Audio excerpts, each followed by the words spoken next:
thank you all coming back for the planning application committee, which is today. We have one item on the agenda.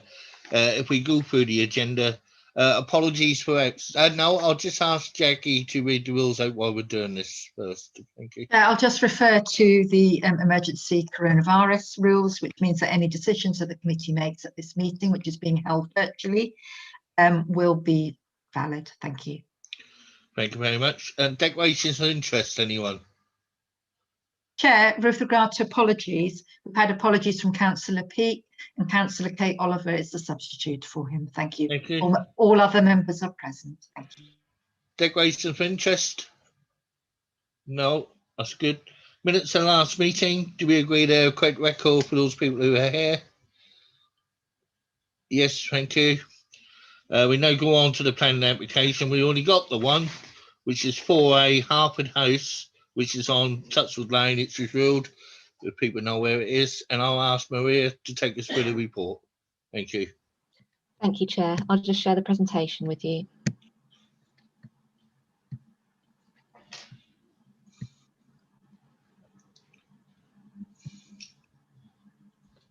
Can someone confirm that they can see that? Yep.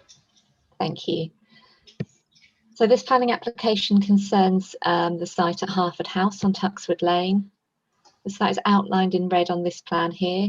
This is Ipswich Road, just south of the junction with the outer ring road, and this is Tuxwood Lane extending to the east. Across the road you've got Eaton Road as well. The application site is accessed from Tuxwood Lane at this point here.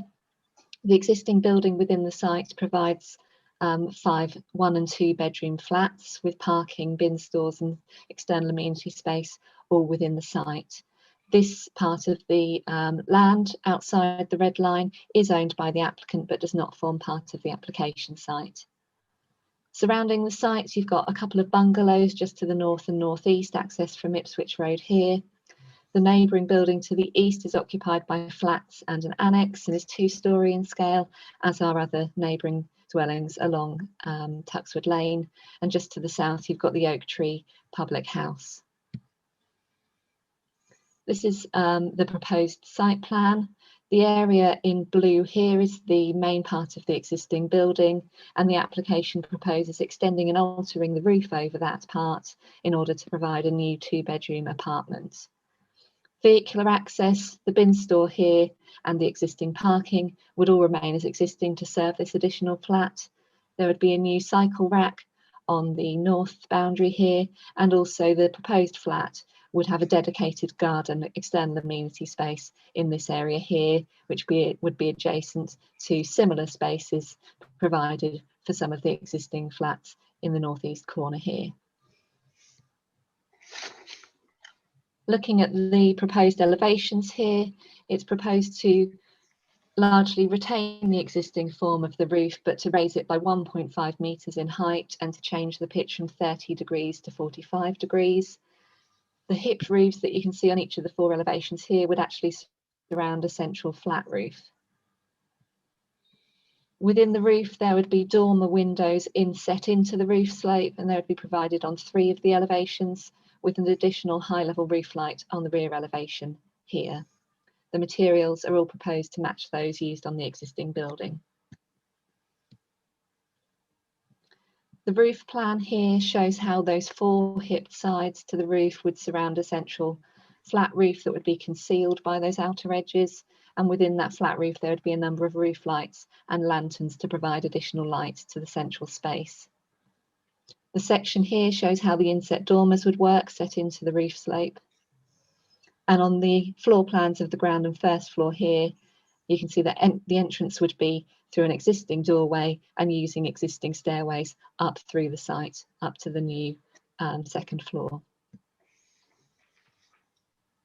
And in terms of the floor plan that's proposed, there'd be 2 ensuite bedrooms, each with a dormer window facing to the south.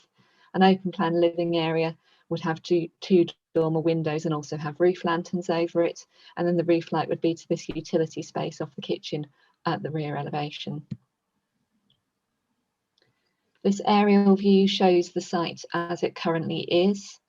A scheme which is similar to the current proposal was submitted and approved in 2013. Some works have subsequently been undertaken to the roof, so you can see there is an area of flat roof within the existing hipped roofs, and there have been some alterations to the east elevation here. They aren't in accordance with either the currently proposed plans or the previously approved plans. Therefore, officers don't consider that previous 2013 permission to be extant. Hence, a new application has been submitted. Within the site, you can also see this area, which is used for storage of some household items and some waste, which is outside the boundary of the application site to be considered today. You can also see the parking and these individual external amenity areas which are provided in the northeast corner. Standing on Ipswich Road, looking across at the site, you can see it occupies a relatively prominent position at the road junction, but is largely screened by existing hedges and trees within and outside the site, although the existing roof form here is visible above those. This is the vehicular entrance from Tuxwood Lane.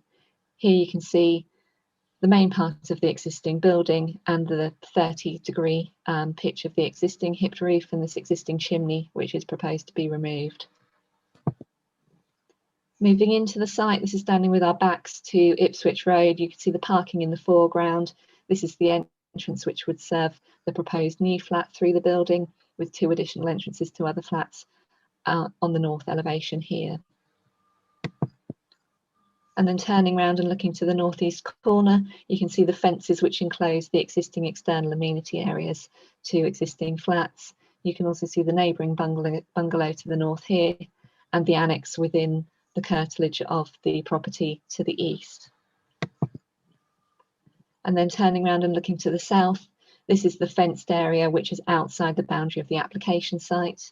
The applicant has been encouraged to include this within the red line of the application site and for this to provide a communal garden to serve occupants. However, they've declined to do so and the application must be considered on the basis which it's been submitted. And then this final image is just taken from outside the site looking along the eastern boundary. In the foreground, you can see an existing bin store. This is part of one of the ground floor flats. And again, you can see part of the alterations to the roof which have taken place and not completed and which aren't in accordance with the previous 2013 permission. The view here also shows the distance to the neighbouring dwelling to the east here. A full assessment of this proposal is provided in your report, but just to summarise this, in design terms, the extension and alteration of the roof would not significantly harm the character and appearance of the existing building or the surrounding area.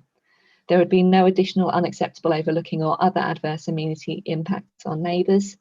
The standard of amenity for future occupiers, both internally and externally, is considered to be acceptable, and there would be no significant additional traffic arising. The proposal is therefore considered to be acceptable and is recommended for approval. Thank you, Billy. If you could put us back to main screen. That's great. Thank you very much. Is there any questions by anyone? Councillor Sands. Thank you, Chair.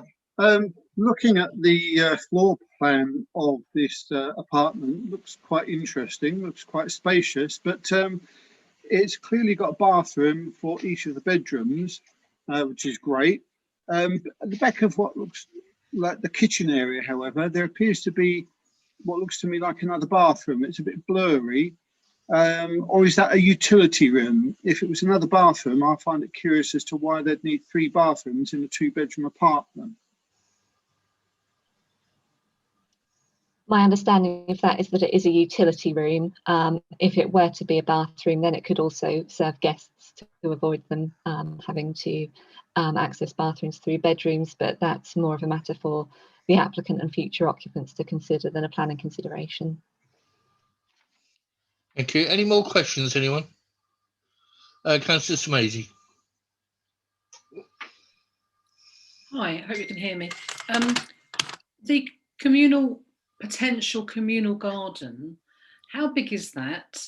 And are there any plans for sort of further development on that site? Is that why we think the applicant doesn't want to use it as a garden for which is quite a few residents actually in this current residence? So I just wondered about that.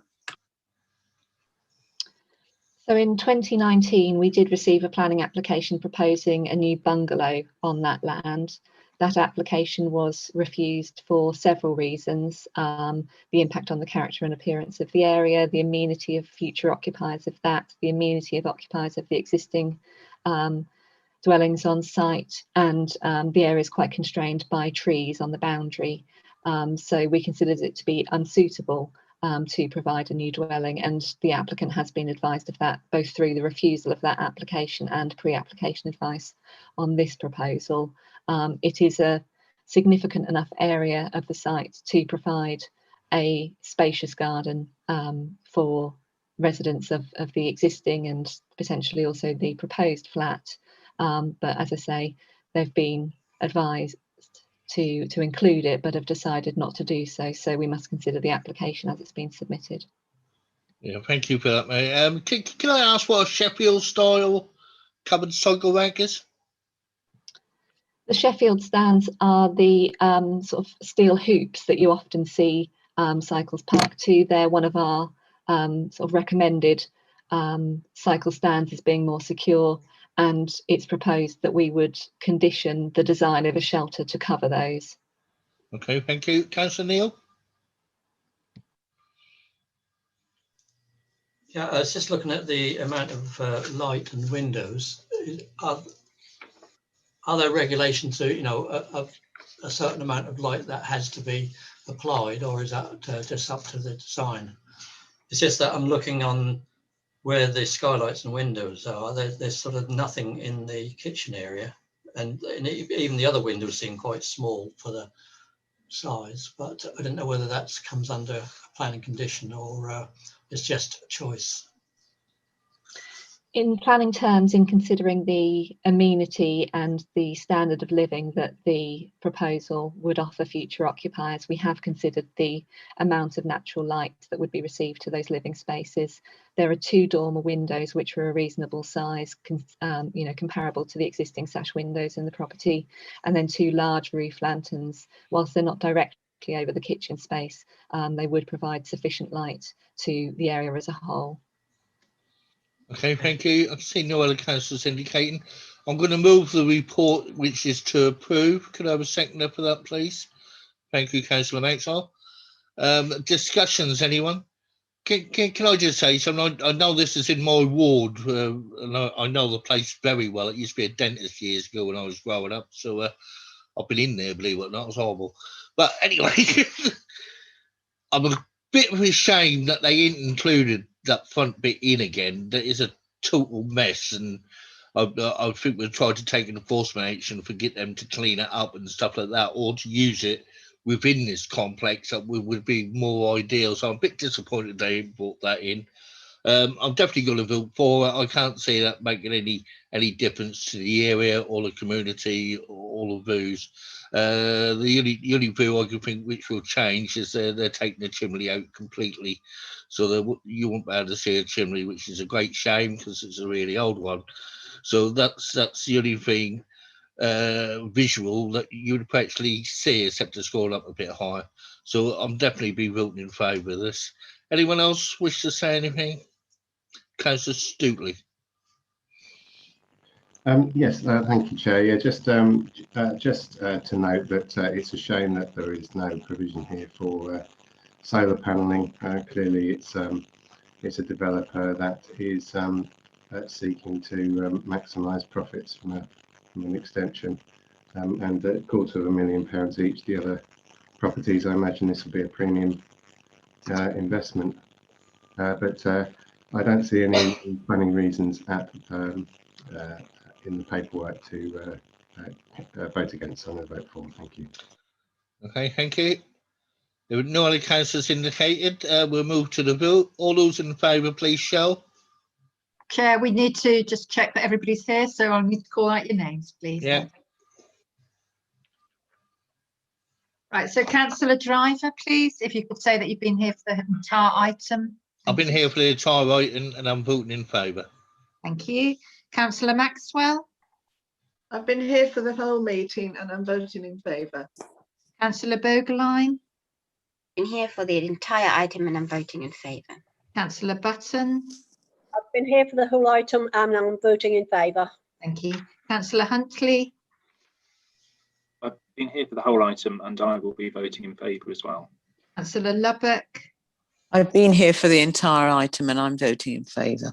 Councillor Neal, I've been here for the entire item and I'm voting in favour. Councillor Oliver, Been here for the entire item and I'm voting in favour too. Councillor Ryan. I have been here for the entire item and I am voting in favour. Thank you. Councillor Sands, I too have been here for the entire item and am also voting in favour. Councillor Samaisi, please. Present throughout, voting in favour. Thank you. And Councillor Stootley. Thank you. Yeah, also present and voting for. Thank you. That is unanimous, Chair. Thank you very much for that. Excellent. And that's the end of the planning committee. One of the quickest ones for heads, which is really good. Thank you very much. And we'll see you all next month. Thank you. Bye. Thanks, I'll Bob. keep Bye. in.